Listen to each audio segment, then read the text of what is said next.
Shalom jemaat yang dikasihi Tuhan, senang bertemu kembali dalam GKK Menyapa. Saya mengajak kita berdoa sebelum merenungkan firman Tuhan. Bapa yang baik, terima kasih untuk kebaikan-Mu, memelihara kami di dalam tidur kami, dan terima kasih untuk hari yang baru yang Tuhan beri. Kesetiaan Tuhan yang tidak pernah habis-habisnya dalam hidup kami. Sebentar kami akan merenungkan kebenaran firman-Mu. Roh Kudus, terangilah hati kami dan berilah kami hati seorang murid yang siap sedia mendengar, ditegur, dan berkomitmen untuk melakukan apa yang menjadi kehendak-Mu. Dalam Kristus Yesus kami berdoa. Amin. Nah, firman Tuhan hari ini terambil dari Lukas 9 ayat 23. Demikian firman Tuhan. Katanya kepada mereka semua, setiap orang yang mau mengikut aku, ia harus menyangkal dirinya, memikul salibnya setiap hari, dan mengikut aku. Saya memberi tema kita hari ini, mengasihi Tuhan bukan hanya dengan kata, tetapi dengan ketaatan. Berbicara tentang kasih, apakah Anda setuju dengan pernyataan ini? Bahwa setiap orang yang jatuh cinta mengalami perubahan. Orang yang biasanya pelit tiba-tiba bisa bermurah hati.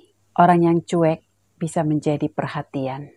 Bahkan orang yang dulunya hidup semaunya atau egois, mulai belajar menyesuaikan diri, mengorbankan waktu, tenaga, bahkan kenyamanan diri demi orang yang ia cintai. Apakah Anda pernah mengalaminya? Benar, saya juga pernah mengalaminya. Cinta bisa mengubah segala sesuatu.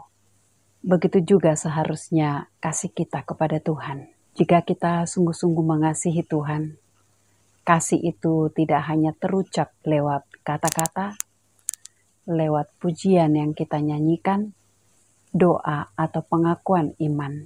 Tetapi kasih kita kepada Tuhan akan nyata lewat ketaatan kita dalam kehidupan sehari-hari.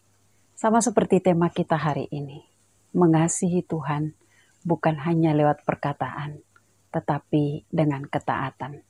Inilah yang kita baca dalam Lukas 9 ayat 23. Kesempatan hari ini saya mengajak kita untuk merenungkan kembali. Kita sudah lama mengikut Tuhan Yesus. Kita berkata kita mengasihi Tuhan. Tapi hari ini saya mau mengajak kita, seberapa kadar kasih kita kepada Tuhan.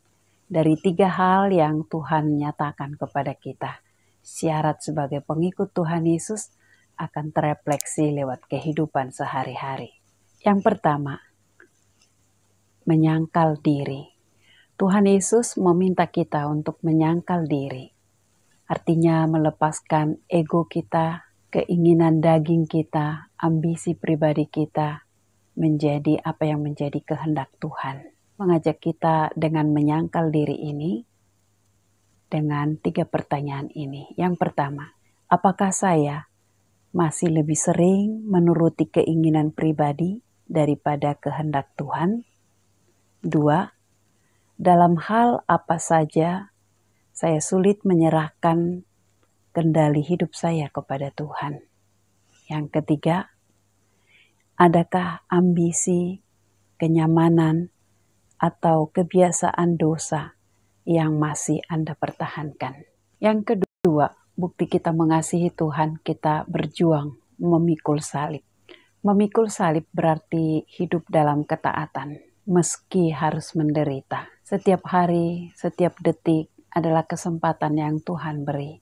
Seberapa kita setia sebagai pengikutnya. Saya mengajukan 3 pertanyaan untuk kita boleh sadari kita. Yang pertama, apakah saya bersedia taat kepada Tuhan walau harus berkorban atau menderita atau kehilangan kenyamanan?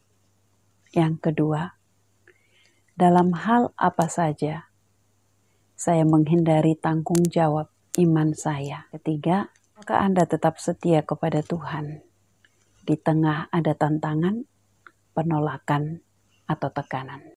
Poin ketiga, mengikut Tuhan Yesus. Mengikut Tuhan Yesus artinya menjadikan Dia satu-satunya jalan, kebenaran, dan hidup. Artinya apapun yang kita lakukan, kita boleh berpikir, apakah ini yang Tuhan mau?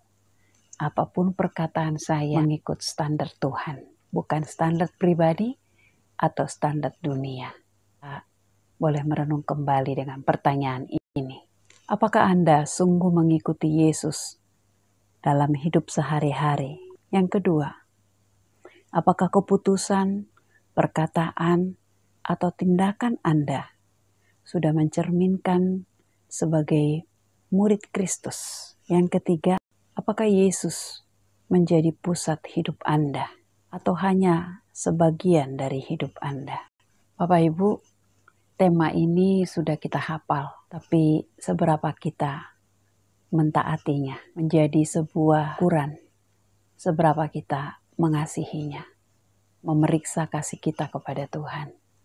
Di mana tutur kata kita, di mana pemikiran kita, di mana perbuatan kita, kita tahu bahwa kita lakukan itu bukan untuk menyenangkan orang lain atau bukan untuk mencapai tujuan kita.